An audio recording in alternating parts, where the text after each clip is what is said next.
So the aim of good governments in the past was to protect a free citizenry by canceling the debts that would make them lose their status. And if governments didn't do this, there'd be a revolution, or the population would simply flee. They'd leave and go to another community that gave them their freedom, or the population would simply defect to invading armies. And in the military manuals of classical Greece, you had a general saying, if you want to conquer a city, say that you're going to cancel the debts and the population's going to come over to your side. And if you want to defend a city, make the same promise. We'll cancel the debts. That holds their loyalty.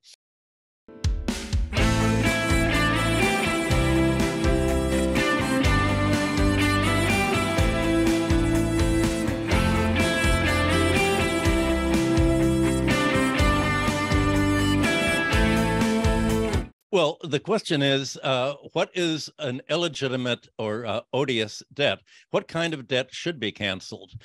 We all know what good debt is. That's productive credit that enables the borrower to invest or to trade or to make enough money to pay back the debt, preferably with interest. Now, that kind of credit and debt helps the creditor and the debtor grow. There's a mutual benefit. In antiquity, such credit was mainly for trade, and governments encouraged that credit because it helped society grow. Such creditor claims are protected by governments, and that occurred all over the ancient Near East when debts took off. But there's also debt that was predatory, debts that couldn't be paid. And that's very different from commercial debts to finance trade. Predatory debt is debt that does not improve the debtor's position or that of the economy. The debtors have to pay out of their own resources. And if they're poor, they may lose their liberty by having to work off their debts for the creditor.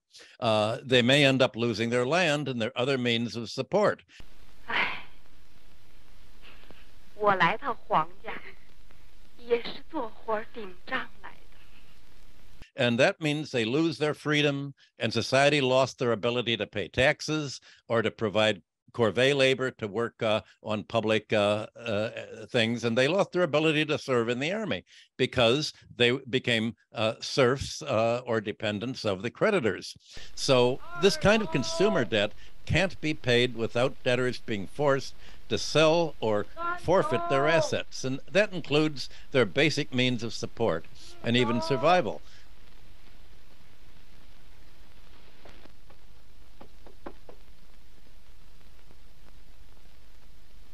株还欠7.5啊！穆先生，这7.5个珠子，我实在交不起了。这不是，我把股总都交了。算了，你别在这添麻烦了，咱们来个一刀切齐吧。你给我把租契拿回来，去给他拿去，给他拿去。好，我把租契给你们拿来。我伺候你们皇家一辈子。 今儿短你们7.5个珠子，那些不叫我活了。 Well, all ancient societies realized that if you have that kind of bad debt, society is going to shrink. The idea is to prevent creditors from knowing that the debtor can't pay and to make a loan just so that they can get the debtor as their servant, or mainly end up foreclosing on the debtor's land and taking it for itself. That's how Rome's creditor oligarchies gained control of the land, and they impoverished their economies, and that's what led to the Dark Age. Well, all societies realized that the means of self-support had to be left in the hands of debtors, their tools of trade, their land, the tools, and the ancient laws of all nations provided these means of self-support, the blacksmith's anvil, or the cultivator's land rights, because you needed a self-supporting society. The result was, what do you do? If there was a crop failure, Hammurabi in Babylonia, the Sumerians, the other New Easterners, they'd cancel the debts. because if you don't cancel the debts because of a crop failure or a drought or a military invasion, then you're going to have much of your population falling into serfdom or bondage to the creditors. And that way, they're not able to help society grow. So the aim of good governments in the past was to protect a free citizenry by canceling the debts that would make them lose their status. And if governments didn't do this, there'd be a revolution, or the population would simply flee. They'd leave and go to another community that gave them their freedom. That's how Rome was populated in the very beginning. People were fleeing all over Italy from oppressive oligarchies and joining Rome, and they were given protection under the kings. Or the population would simply defect to invading armies. And in the military manuals of classical Greece, you had a general saying, if you want to conquer a city, say that you're going to cancel the debts and the population's going to come over to your side. And if you want to defend a city, make the same promise. We'll cancel the debts. That holds their loyalty. Well, all of this was clear for individuals. Modern economies still protect individuals by bankruptcy. In the United States and Europe, you can go bankrupt, but you don't fall into serfdom. You don't go to debtor's prison anymore. You may have to sell a lot of your property, but the idea is you're still supposed to be an employable, solvent person. Otherwise, you go on welfare and society has to support you. You don't want them to have to emigrate to other countries. You don't want them to have the Latvian or Baltic problem, where the kleptocracy installed by America and NATO is so bad that Latvia, Lithuania, Estonia have lost 20% of their population, just as in Ukraine, the population's freeing because of the corruption of an economy that is controlled by creditors, in this case, the American and NATO creditors. The problem is government debts today. There's no administrative process for government bankruptcy in today's debtor countries. And that's because they're supposed to be sovereign. All governments are claimed to be sovereign, and if they're sovereign, you're not supposed to need a special law to say no other country can interfere in your internal affairs and take over and force you to lower living standards, force you to sell off your land and your natural resources, sell off your public utilities to creditors so that you can get the foreign exchange to pay your debts. This is a blank area, and the debtor countries have not put in place any logic for saying, wait a minute, if bondholders and the International Monetary Fund and the US government have made loans and we can't pay, these are bad loans. They should be written down. In Europe and America, if a bank makes a loan can't be paid, the bank loses money. But international creditors say, we don't have to lose any money if we make loans to global South countries or other debtor countries, because there's no law protecting them from having to suffer economic collapse in order to pay their debts. So this is the blind spot. And the creditors working through the International Monetary Fund insist on making labor power cheaper. They want to cut back public investment. They want to prevent labor unions. They want to basically put the class war back in business. The economic logic used by the IMF saying, if you can only make yourself poor, you'll get richer in no time. Well, that's junk economics. And this prevents countries from actually being able to invest in their economy and raise their living standards so that they can afford to earn the foreign exchange and to export to pay their foreign debts. So the result is the debtor countries get poorer and poorer, not richer, not like productive credit is supposed to be. The United States and Europe, the NATO countries say, if we make you loans, you'll get richer. But that's not what happens. They get poorer and poorer and most debt dependent. And the result is that they lose control of their economy. They're not able to subsidize the economy and help it grow because the governments are told you have to run a budget surplus so that you have enough money to pay the creditors. So they're not able to raise living standards or productivity, and they even lose their economic planning because if you're a debtor country, then you have to let the IMF do your planning, and the IMF shifts the planning to Wall Street, the City of London, or the Paris Bourse. And if creditors do the planning, what they want to do is what Rome's oligarchy did. They want to essentially foreclose on the land and natural resources of the global South countries. They want to privatize the public domain. They essentially want to reduce the debtor countries to serfdom. And that is what bad loans do. What are the global South countries going to do to protect themselves?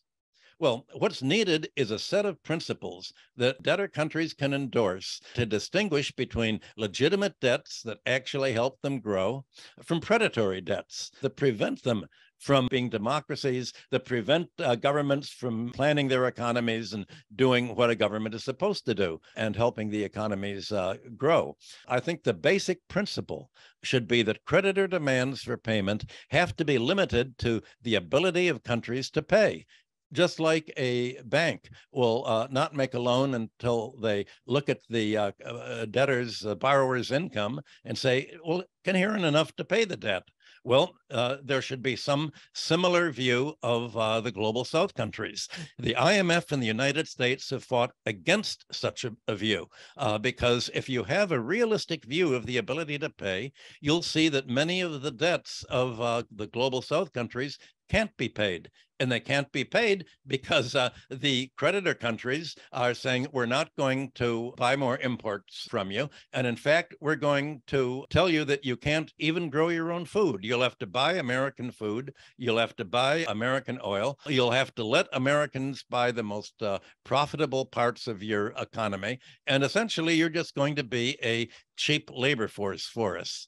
Well, that's the problem. The problem of any interest-bearing debt is that the debts grow faster than the ability to pay. And a realistic economic model would show this. Any debt that bears interest doubles in a given period of time.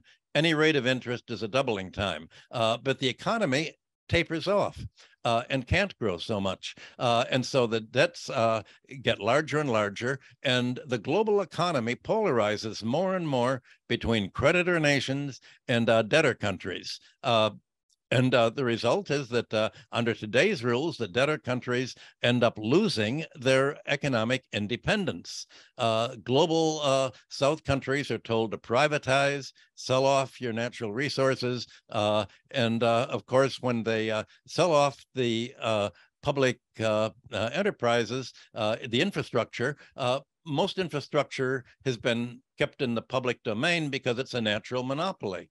But if the Americans and Europeans buy your electrical system, your phone system, your road system, they immediately turn the roads into toll roads. They charge monopoly prices, and then they take these monopoly rents and they send them out of the country. And as they remit these rents and profits to the United States and to Europe, the exchange rate of the debtor countries falls more and more, and they get poorer and poorer, because when an exchange rate goes down, what really is lowered is the price of labor, because there's all countries have to pay the same price for raw materials, for food, for machinery, for technology. The only thing that changes is the price of labor. So by paying the foreign debt sets in motion a model where the labor force gets poorer and poorer. That's why you have so much of the population of Latin America fleeing the Latin American countries. The first thing the United States does